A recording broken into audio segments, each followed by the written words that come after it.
What's up, wrestling fans? My name's Mike E, and this is Wrestling Knows Best, where we talk about all things professional wrestling and try to find a way to link it to self development somehow. In today's video, I'm going to share my reflections on WrestleMania 41. So I'm just going to get right into it. WrestleMania 41 started with main event Jey Uso versus Gunther for the World Heavyweight title. And I had actually predicted that Gunther was going to win. I thought he was going to hold on to the belt until Money in the Bank, where somebody would cash in on him. But that didn't end up happening. It was a Yeet party. Jey Uso ended up winning. I'm not mad at it at all. And it makes a lot of sense because of the main event of night two, which I'll talk about later on. But Jey Uso might not necessarily be a better wrestler than Gunther, but or have his credentials, but he has a connection with the fans that is probably at the top of WWE, maybe side by side with Cody. So it makes a lot of sense for him to be the champion. And he probably sells a lot of merch. I bought a Jey Uso shirt at the last event that I went to at Elimination Chamber in the SmackDown in Toronto. Props to Jey Uso for becoming the new world heavyweight champion. The next match was Jade Cargill versus Naomi, and this match I was really looking forward to. I think it had a great storyline and great build going into WrestleMania. That whole storyline with Jade and Naomi and Bianca, I think, is really hot. And Naomi's heel turn is actually, I think she's doing such a great job with it. I unfortunately I didn't get to watch this match in its entirety. I was hosting a barbecue, Easter barbecue during WrestleMania. Um, but I just hope that both wrestlers walked away looking strong from this.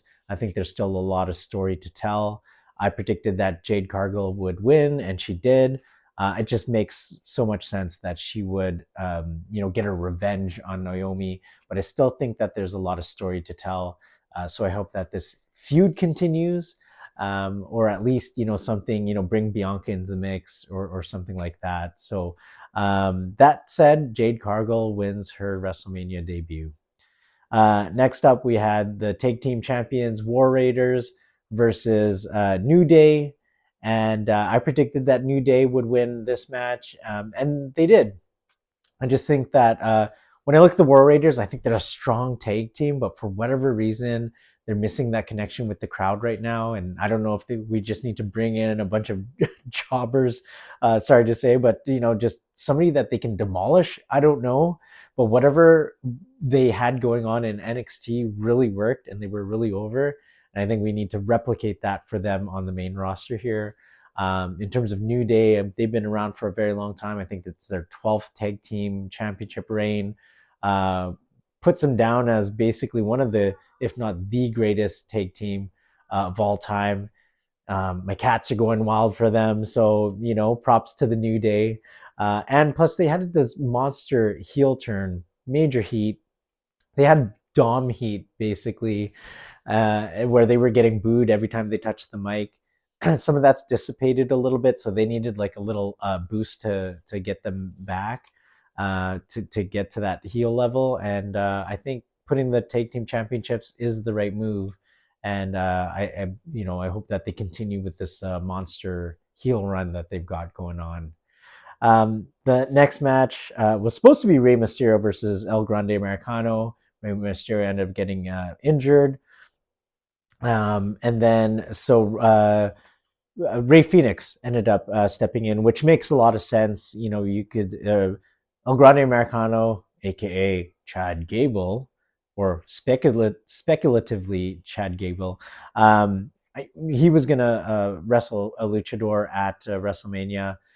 So it makes sense that somebody like Ray Phoenix stepped in, and Ray Phoenix got to make his WrestleMania debut.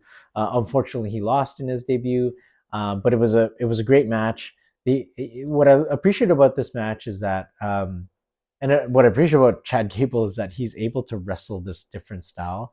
Um, but you knew that it's in him. But you saw him pull out some things that you knew were special for WrestleMania, like that. I don't even know what it was, 630 black backflip or whatever that was, which was incredibly, just looked incredible, but was probably incredibly painful for Ray Phoenix who took it, because it looked like a pretty hard landing, but. It looked really cool nonetheless. It was one of those whoa moments when it happened. Um, but props to El Grande Americano winning his WrestleMania debut. And then we had LA Knight versus Jacob Fatu for the US Championship. I predicted that LA Knight, yeah, was going to win. Can't remember why I said that, but I do know that Jacob Fatu was heating up on the way to WrestleMania. I know he's super over with the crowd, even though he's a heel. I remember watching him in Toronto during Elimination Chamber season, and um, people were cheering for him. Even my daughter, who was there, said that her friends were cheering for Jacob Fatu. I like Jacob Fatu as well, so I wish good things for him. I wouldn't have been mad. This match could have went either way. I'm happy that Jacob Fatu is the new U.S. champion. And then after that, we had Tiffany Stratton, who's the WWE Women's Champion, versus Charlotte Flair. And this is kind of to explain this match. Actually, I made a video about this match, but it's almost like the old guard and the new guard, I guess you could say. I don't really want to say that, because I don't think Charlotte is necessarily the old guard, or nor do I think she's past her prime. I think that she's probably still in her prime, and just changing to the today's situation. Plus, she's coming back from injury. But I'm sure she's someone that just constantly works on herself and constantly grows. I mean, you don't get to be, I think it was her eighth WrestleMania or eighth year, and you don't get to have that type of longevity, staying the same and staying stagnant. Um, and she's been on the top. I know people complain that she just goes away for a while, comes back, and she's back on top, but she's able to do that because she's a great talent. Like she says, you're either wooing or booing.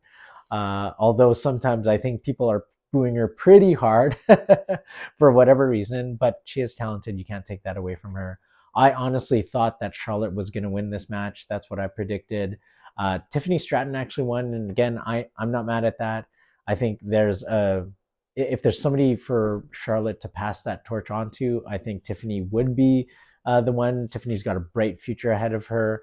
I do think there's a lot of things that she has to work on her game, but she's also had an incredible debut year. And, again, she's young enough that she is going to have a long career ahead of her if she chooses to stay with WWE and stay in professional wrestling. And she has a bright career ahead of her as well, because I see her constantly learning and growing and pulling out new moves in her set list.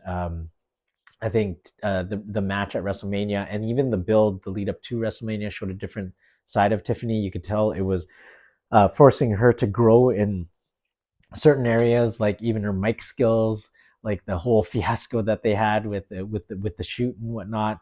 But it got people's attention, and you could tell it was a hard hitting match. I mean, Tiffany Stratton, she had a scrape on her face. It looked like her tooth, or I guess her veneer, got knocked out, and so it was a hard hitting match. But a good learning experience, I'd say, for Tiffany, and a good opportunity for Charlotte to mingle with new up and comers. Props to Charlotte for doing the job. And I was thinking, Charlotte was going to win because she's had so many WrestleMania matches that she's won, and she was starting to be like that Super Cena, where she just couldn't lose, which is probably why people hate her. But at the same time, if it's warranted, if she could back it up, then why not? And I thought, Charlotte's had such a good WrestleMania record. Beating Asuka's streak at WrestleMania, I think was such a big deal. But if you think about it, that was WrestleMania 34. That was what, 6, 7 years ago. And so, now is the time for Charlotte to give back and help bring up the next generation of women talent in WWE. So that's that match. Tiffany Stratton ended up and still the WWE Women's Champion. And then we had the main event, which was a triple threat match between Seth Rollins, Roman Reigns, and CM Punk, with Paul Heyman in his corner. And this match had a great build going into it. I think there was a great natural storyline that happened with the Shield and CM Punk and that type of relationship. The only thing missing here was Dean Ambrose, aka John Moxley, but it was a really good match. I was shocked at what the wrestlers were kicking out of, but it's WrestleMania, so it's understandable that Roman Reigns kicked out of, gosh, GTS, a pedigree that basically was how would you say, not a reversal, but uh, um, yeah, maybe it was a reversal. Roman Reigns was coming in for a spear, and Seth Rollins ended up dropping him with a pedigree. It was that was like an oh my gosh moment, and surprised that he was able to kick out of that. CM Punk kicked out of a lot of big things. Seth Rollins kicked out of a lot of big things. But when you put those three together, you have a match, and it's at WrestleMania. It's understandable that they kick out of like 2, 3, 4, 5 finishers, however many finishers they kicked out of. Made a lot of sense. But I wouldn't want to see that every match. Let's just put it that way. I allowed it for WrestleMania, but it was a great match nonetheless. I think the twist at the end was great. There were rumors of Paul Heyman helping out Seth Rollins in this match, and them forming a team or a stable, or Paul Heyman managing Seth Rollins, and it happened.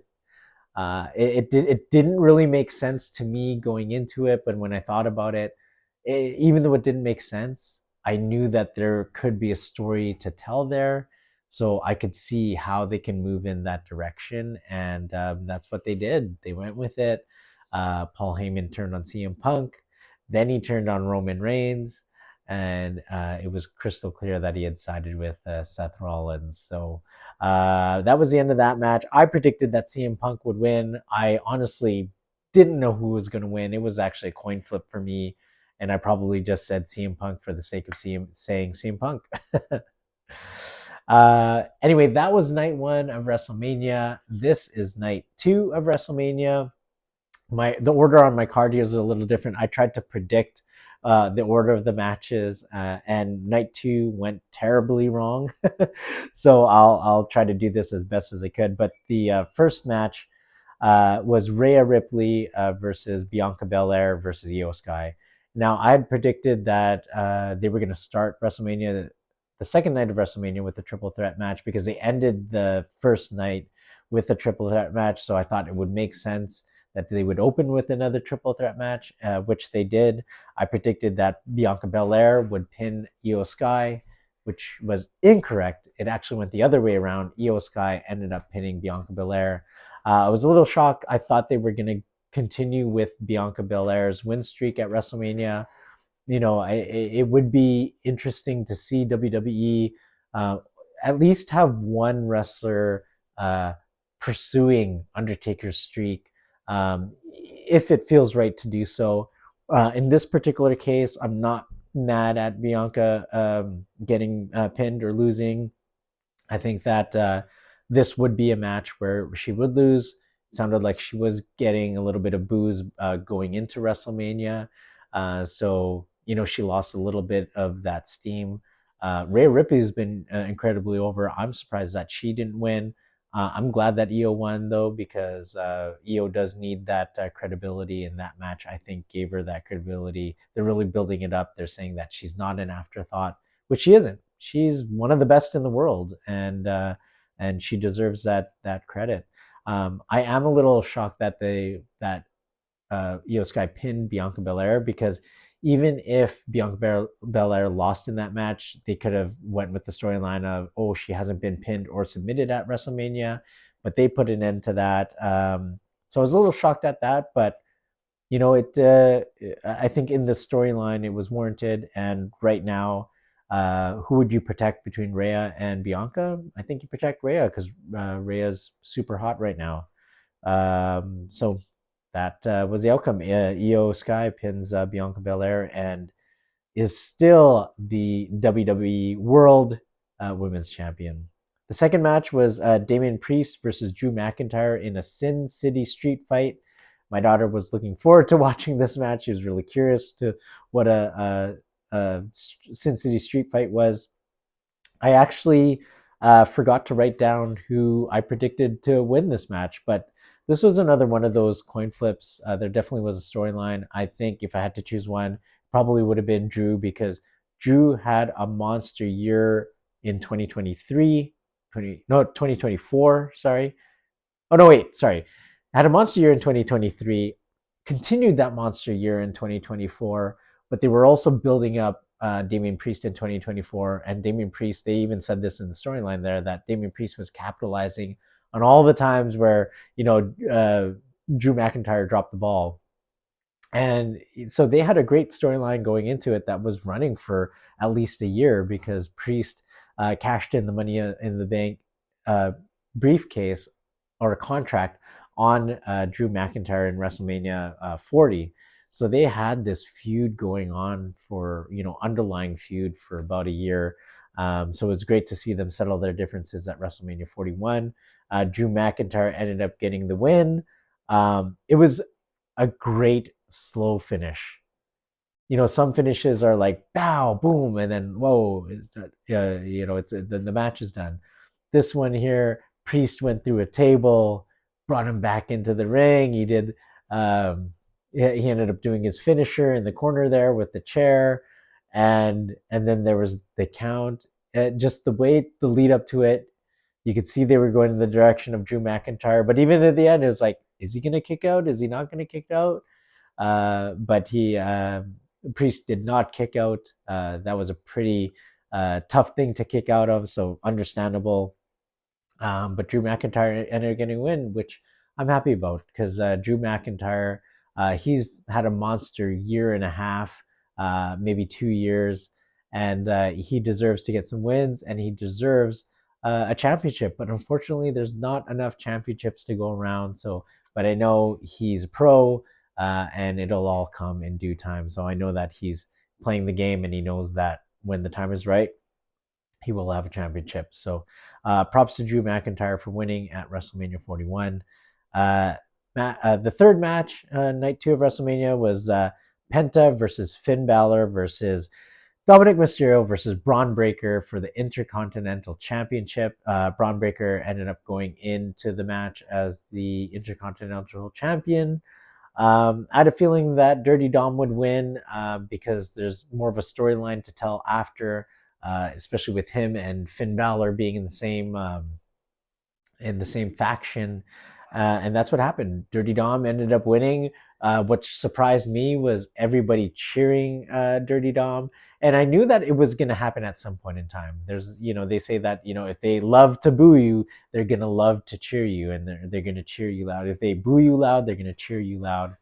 And I didn't expect for it to happen at WrestleMania. It was almost like overnight people wanted to cheer for Dirty Dom, which is cool. Which is cool to see. And the saying is right: if they're gonna boo someone, they could cheer them just as much, if not more. So, congratulations to Dirty Dom and new Intercontinental Champion. The fourth match was Randy Orton versus a mystery opponent. So my guesses for that mystery opponent was Solo Sokoa, which I'm glad it wasn't.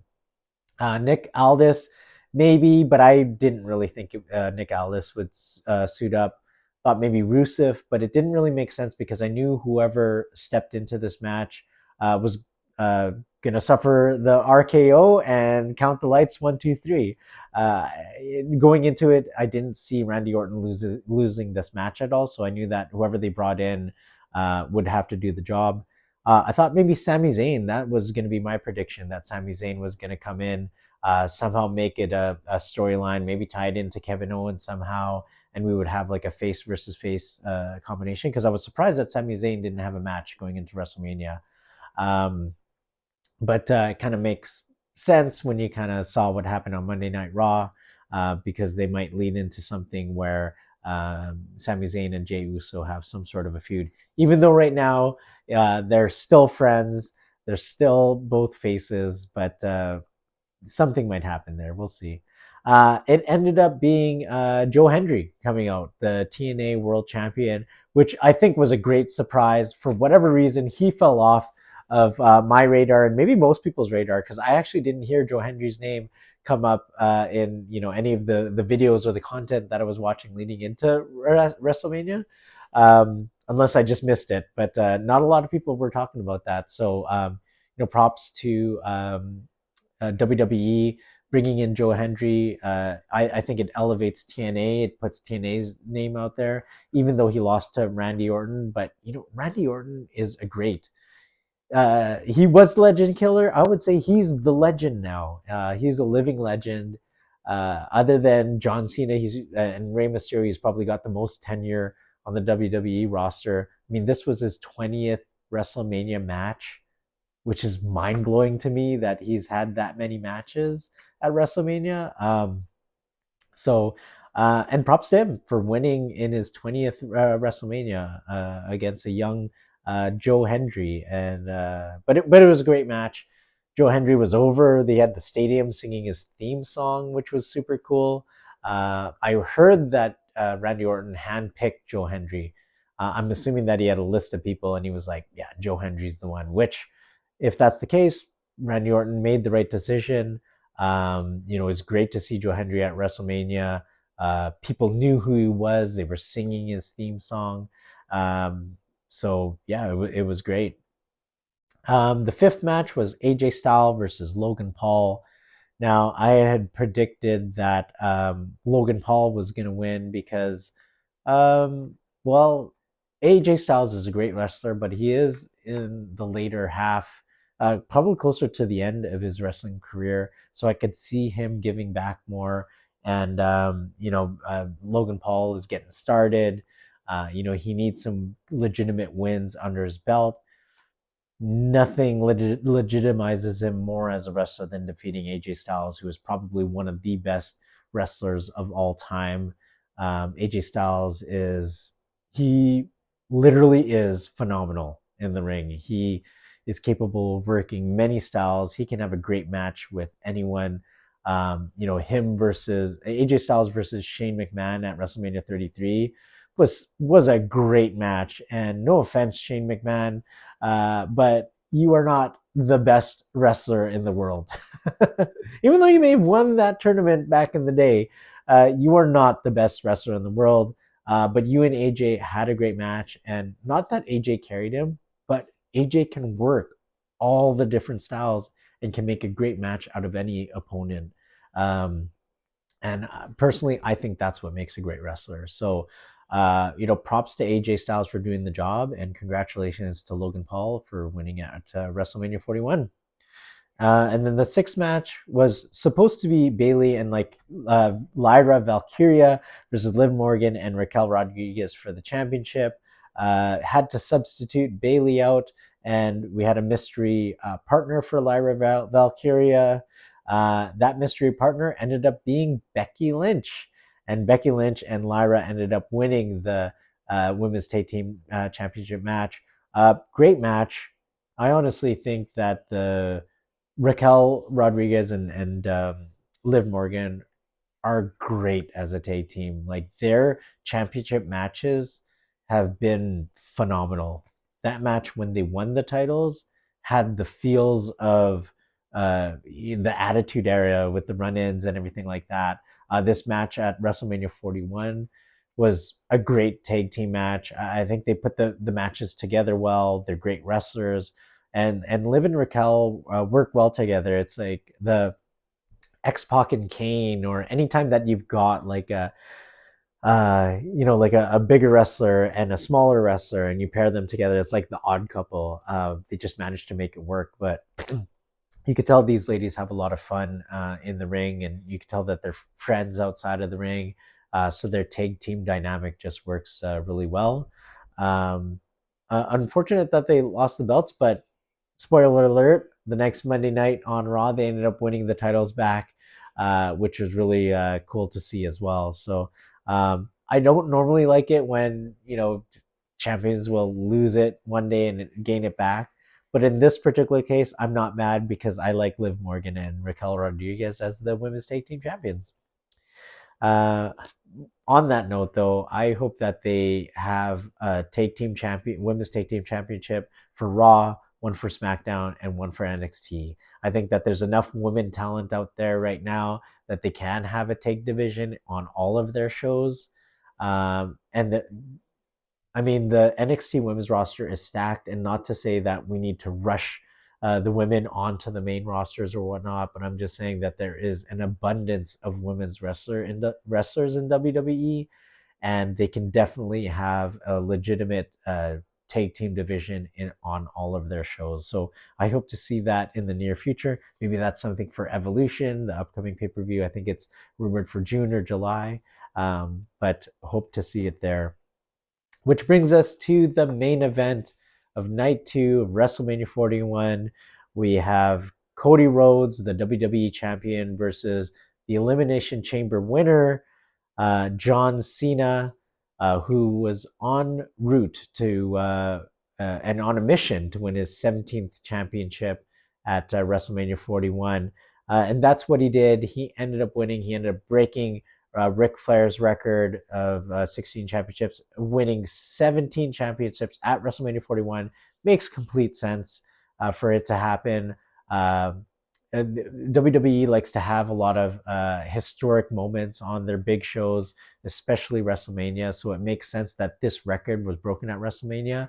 Although I do think that that plan was pushed to later on in the year. I do have a feeling that they kind of bumped up that storyline to generate interest into WrestleMania. So my theory was that John Cena was supposed to be face for Royal Rumble, Elimination Chamber, and WrestleMania this year.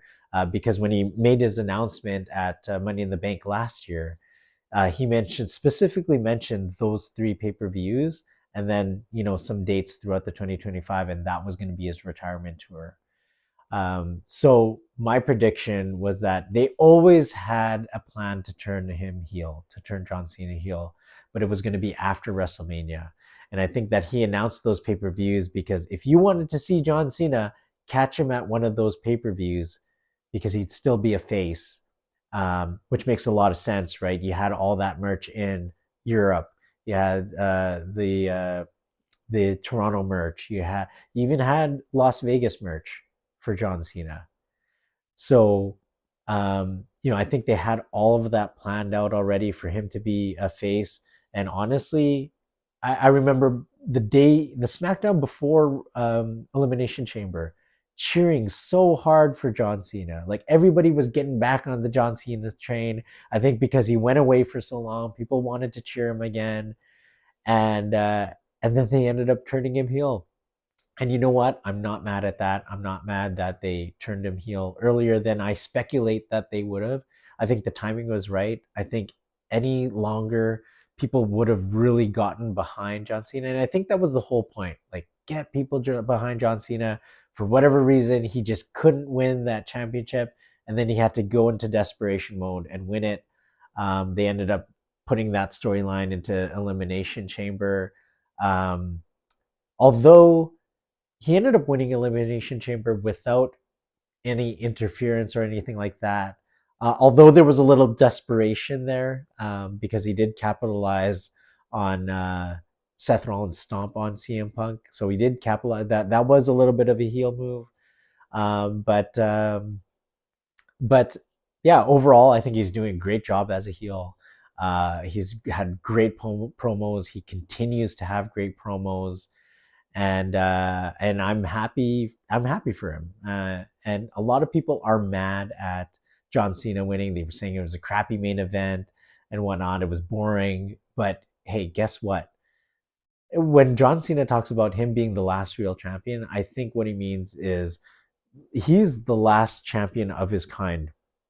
People don't really wrestle like that anymore. That old style of wrestling, older style of holds and a lot of grappling, just doesn't happen nowadays, which is good. Wrestling is evolving. So, John Cena is the last person of that type of and style of wrestling. Maybe Randy Orton, but Randy Orton's, his game's evolved. He doesn't do as many holds and whatnot. John Cena wrestles that style.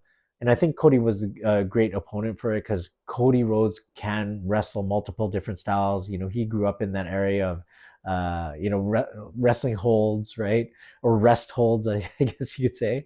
Um, but Cody Rhodes can also wrestle a very exciting, entertaining, fast-paced style as well. So Cody Rhodes is a very universal wrestler.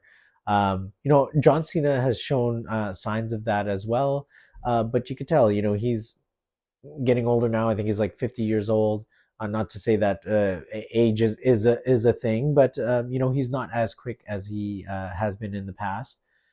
So his style and his style of wrestling is a lot of punches, a lot of holds and shoulder tackles, right? um, but that's his style. And when he talks about ruining wrestling, I think he's gonna have one last run with that style of wrestling. And I think after he's done with this championship reign, we move into a very exciting uh, style of wrestling. Um, it's kind of like the end of an era match that Undertaker and Triple H had at, I think it was WrestleMania 29, the end of an era, which at the time didn't really make a lot of sense, but I guess it kind of made sense because they were probably the last two wrestlers of the Attitude Era. Um, I guess Brock Lesnar, but Brock Lesnar, I guess, was kind of ruthless aggression era.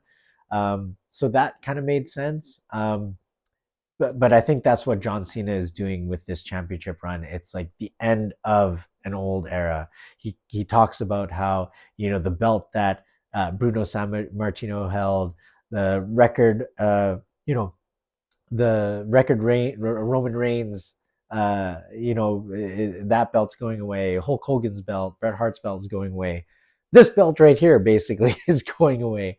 But I think what he means is like what that older style, or maybe what that belt represents with that older North American slower style of wrestling. I think that's going away, and we're going to start to see more fast-paced, exciting, kind of universal, like legitimate world style of wrestling. It's like mixed martial arts, right? It's like mixed professional wrestling, a variety of different styles, and we're just going to see the best of the best when it comes to that. So anyway, that's my WrestleMania 41 reflections, and I threw in my predictions in there as well.